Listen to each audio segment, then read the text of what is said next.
ইমরান খানের মুক্তির দাবিতে পাকিস্তানে গণ আন্দোলন। শ্রীলঙ্কা বাংলাদেশের পরে এবার একই পথে হাঁটছে পাকিস্তান।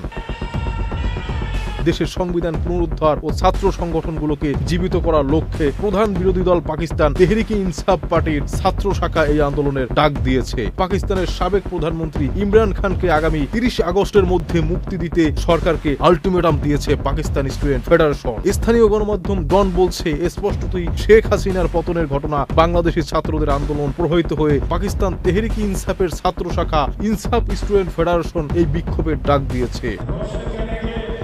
উল্লেখ্য, ২০২৩ সালের মাঝামাঝি সময় গ্রেপ্তার হয় পাকিস্তানের সাবেক প্রধানমন্ত্রী ইমরান খান। তারপরে তাকে নিয়ে শুরু হয় নানা মহলে গুঞ্জন। দেশটির অন্যতম গণমাধ্যম দ্য ডন জানাচ্ছে, ইসলামাবাদের আইজি আকবর নাসির খানের উদ্ধৃতি দিয়ে ইসলামাবাদ পুলিশ একটি বিবৃতি দিয়েছে, যাতে বলা হচ্ছে আল কাদির ট্রাস্ট দুর্নীতি মামলায় ইমরান খানকে গ্রেপ্তার করা হয়েছিল। গ্রেপ্তারের পরই এই নিয়ে চলতে থাকে নানা মহলে প্রতিবাদ। তবে সেই প্রতিবাদ এখন রূপ নিয়েছে গণ আন্দোলনে।